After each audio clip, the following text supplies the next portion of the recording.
नमस्कार। एक महीने बाद फेसबुक लाइव के जरिए आपसे चर्चा कर रहे हैं। एक महीने तक फेसबुक ने किसी की शिकायत पर हमारे लाइव को प्रतिबंधित करके रखा था। आज जिस समय हम चर्चा कर रहे हैं उस समय देश के अंदर 18वीं लोकसभा का गठन हो रहा है की प्रक्रिया चल रही है और एक नई सरकार देश में बनने जा रही है। माननीय मोदी जी तीसरी बार प्रधानमंत्री बनने जा रहे हैं। इस 18वीं लोकसभा की खास बात यह है कि बहुत लंबे समय बाद इस देश में किसी भी पार्टी को बहुमत नहीं मिला है और मिली-जुली सरकार बनने जा रही है। एक बात इसमें आप सब लोग समझिए कि जब भी देश में मिली-जुली सरकारें रही हैं तब कामगार कर्मचारी वर्ग के हित में उसने काम किया है।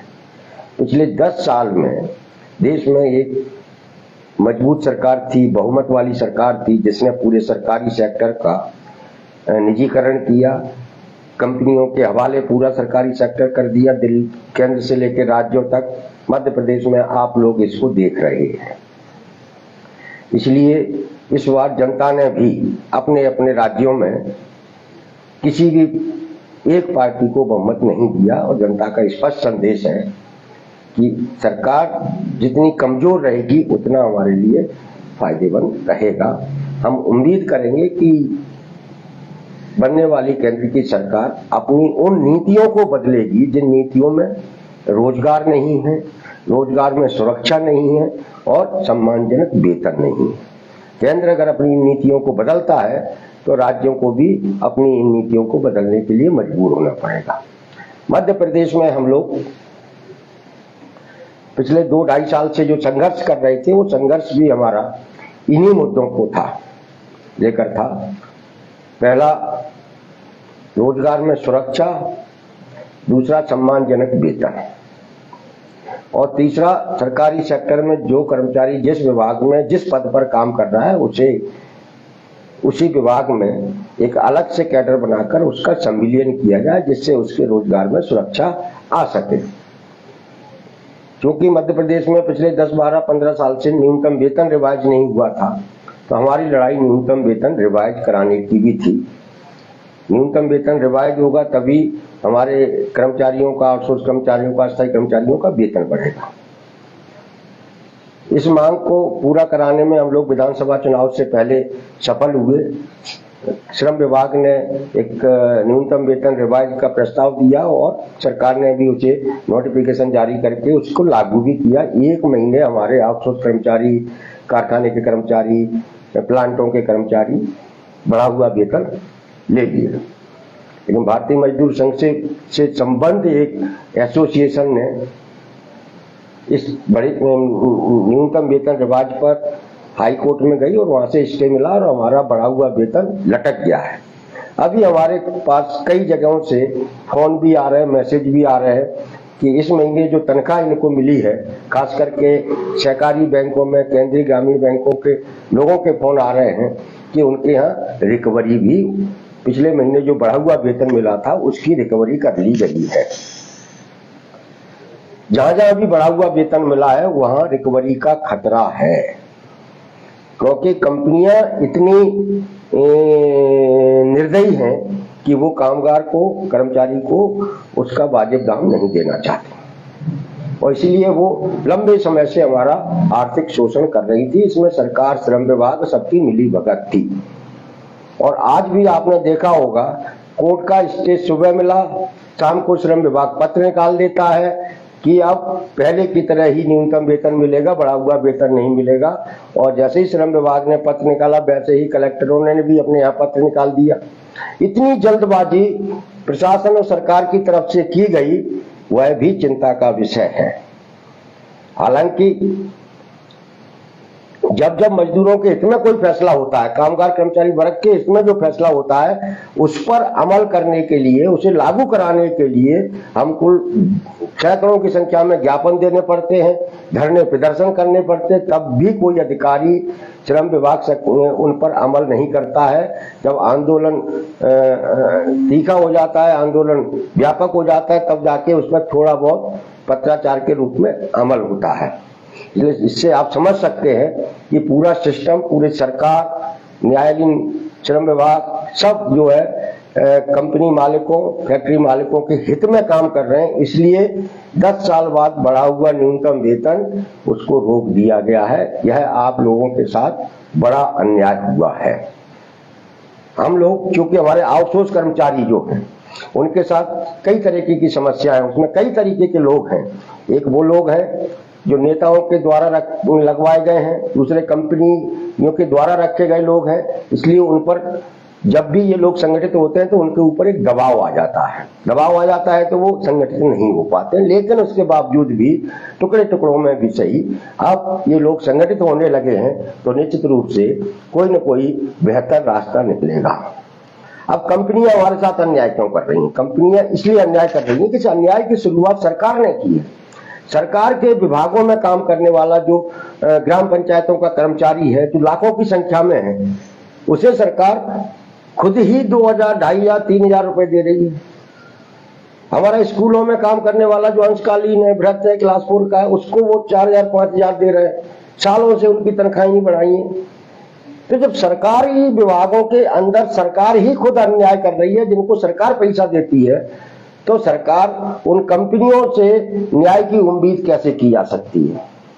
इसलिए साथियों, अन्याय मध्य प्रदेश में आप सब लोगों के साथ हो रहा है, चाहे वो सरकारी विभागों में काम करने वाले अंशकालीन हो, ग्राम पंचायतों के कर्मचारी हो, अस्थायी कर्मचारी हो, नगरीय निकाय के कर्मचारी हो, केंद्रीय सहकारी बैंकों के कर्मचारी हो, या हमारा सरकारी के दूसरे विभागों में काम करने वाला आउटसोर्स का कर्मचारी हो, कंप्यूटर ऑपरेटर हो, व्यावसायिक शिक्षक हो, कोई भी हो, इन सबके साथ अन्याय हो रहा है।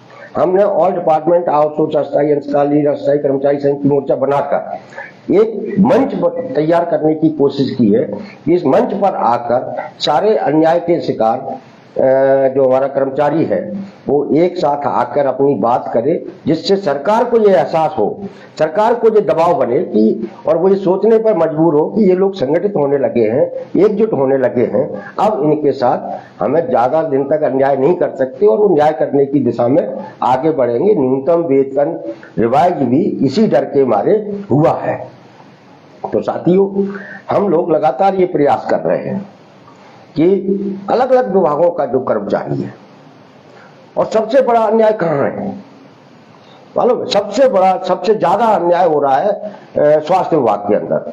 यहाँ अकेले स्वास्थ्य विभाग में 150 से ज्यादा अलग अलग पद नाम से लोगों को रखा गया है। यहाँ आज भी 4000, 4500, 5000 रुपए में लोग काम कराया जा रहा है उनसे। स्वास्थ्य विभाग का ही एक हिस्सा है आयुष विभाग, वहां भी बड़े स्तर पर अन्याय हो रहा है। वहां योग प्रशिक्षकों को भी 4000, 2500, 4000, 4500 रुपए दिए जा रहे हैं। ये अन्याय की एक पराकाष्ठा है, और ये अन्याय कोई साल 2 साल का अन्याय नहीं है, ये अन्याय सालों से चला आ रहा है। आपको जानकर हैरानी होगी कि ये स्कूल में अंशकालीन कर्मचारी है हमारा, ये 98 में इनकी भर्तियां हुई थी शिक्षा कर्मियों के साथ, मास्टरों के साथ। आज मास्टर 70,000 रुपए ले रहा है, लेकिन अंशकालीन भ्रष्ट जो है आज भी 5,000 रुपए लटका हुआ है। ग्राम पंचायत के कर्मचारी हैं हमारे, पंचायती राज के तहत उनकी नियुक्तियां हुई हैं उनकी पंचायतों में, लेकिन 1500, 2000 में उनसे काम कराया जा रहा है, और वो बहुत महत्वपूर्ण काम करते हैं। वो घर नल खोलने का काम करते हैं, ग्राम पंचायतों में साफ सफाई का काम करते हैं, पंचायत भवन खोलते हैं, सारी लेखापाल तक का काम करते हैं, कंप्यूटर ऑपरेटर तक हैं ग्राम पंचायतों में। तो इस तरीके से हमारे जो पंचायतों के कर्मचारी हैं उनके साथ भी बहुत जबरदस्त अन्याय हो रहा है। अब इस अन्याय को एक ही रास्ता है, इस रास्ते पर चल के खत्म कराया जा सकता है, वो है हमारे एकजुट संघर्ष का रास्ता। हम 16 जून को भोपाल में इकट्ठे हो रहे हैं। सिर्फ सरकार से ये कहने के लिए कि हम आपसे बहुत कुछ नहीं मांग रहे। नंबर एक, हम अपने रोजगार में सुरक्षा और जिंदा रहने लायक वेतन मांग रहे हैं, और जिंदा रहने लायक वेतन का देने का कानून भी है, नियम भी है, और सरकार ने ये संकल्प भी लिया है कि हम अपने यहाँ काम करने वाले हर कामगार को, हर कर्मचारी वर्ग को अपना न्यूनतम वेतन जो सरकार द्वारा तय वो देंगे। तो हमारी लड़ाई एक न्यूनतम वेतन लेने की भी लड़ाई है। अब न्यूनतम वेतन में हर 5 साल में बढ़ोतरी होनी चाहिए, रिवाइज होना चाहिए, उसकी भी लड़ाई थी, लड़ रहे थे।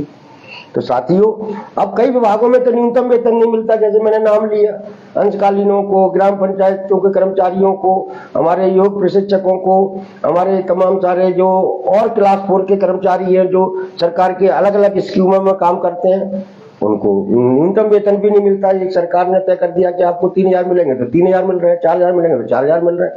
तो ये मनमानी है। इस मनमानी को रुकवाना ये भी आप सब लोगों की जिम्मेदारी है। हम लोग के पास कोई प्लेटफॉर्म नहीं था, हमारी बात करने वाला कोई नहीं था, इसलिए अन्याय होता चला जा रहा था। और हम लोगों ने ये प्लेटफॉर्म सिर्फ इसलिए तैयार किया है कि जब तक कोई वर्ग संगठित नहीं होगा, एकजुट नहीं होगा, तब तक उसके सवालों को कोई सुनेगा भी नहीं और उनके साथ न्याय भी नहीं होगा। इसलिए हमारा जो ऑल डिपार्टमेंट आउटसोर्स संगठन मोर्चा है, यह एक ऐसा प्लेटफॉर्म है जो हर वर्ग का कामगार कर्मचारी वर्ग है, उसे इस प्लेटफॉर्म पर लाकर उसके साथ हो रहे अन्याय को सरकार तक पहुंचाने का काम करता है। लोकतंत्र में सरकार तक अपनी बात पहुंचाने का एक ही तरीका है, वो है आपके धरना, प्रदर्शन आदि आदि। हमने 16 जून के लिए माननीय श्रम मंत्री जी से भी आवेदन दिया है कि वो हमारे कार्यक्रम में आए, हमारी बात सुने। हम दूसरे भी मंत्रियों को जल्दी लेटर दे रहे हैं कि वो आए, हमारी बात सुने, या वो जहां कहेंगे हम वहां आ जाएंगे। हम अपनी बात उनको सुनाना चाहते हैं। हम लोगों ने इस बार ये भी तय किया है कि हम बीजेपी कार्यालय के बाहर पंडित दीनदयाल जी उपाध्याय की जो प्रतिमा है वहां एकत्रित होंगे। वहीं बीजेपी का कार्यालय, हम बीजेपी के राज्य अध्यक्ष जो बीडी शर्मा जी है, प्रांतीय अध्यक्ष, उनसे भी मिलेंगे, उनसे भी कहेंगे कि आप आइए, हमारा मार्गदर्शन कीजिए, क्योंकि 20 साल से मध्य प्रदेश में आपकी पार्टी की सरकार हम छोटे लोग ही बनवा रहे हैं, छोटा कर्मचारी ही बनवा रहा है। तो साथियों, इस बार 16 जून को हम लोग आर पार के पहले हम लोग बातचीत करेंगे। बातचीत में कोई रास्ता नहीं निकलता है तो हम लोग आर पार के संघर्ष के लिए भोपाल में इकट्ठे हो रहे हैं। ये मानसिकता आप बना लें। आपको लड़ना तो जरूर पड़ेगा, आज नहीं तो कल। सबके साथ मिलकर लड़ेंगे तो आपकी ताकत दिखेगी। अकेले लड़ेंगे तो ज्ञापनों का कागज लिए घूमते रहना उस भोपाल में, जैसे कई दूसरे संवर्ग के लोग पिछले 10, 15, 20 साल से घूम रहे हैं, आज तक उनके बारे में कोई सुनवाई नहीं हुई। वैसे जैसे पहली बार आए थे वैसे आज भी घूम रहे हैं। अकेले की कोई सुनने वाला नहीं है। हमारे कुछ लोग संतुष्ट हो जाते हैं। हमारे शिक्षा विभाग के कंप्यूटर ऑपरेटरों के लिए एक आदेश निकला अंडरटेकिंग का, उस लेटर निकला, उस लेटर से ही वो संतुष्ट हो गए। उन्होंने कहा कि वो सोचने लगे कि अब हम सरकारी कर्मचारी बन जाएंगे।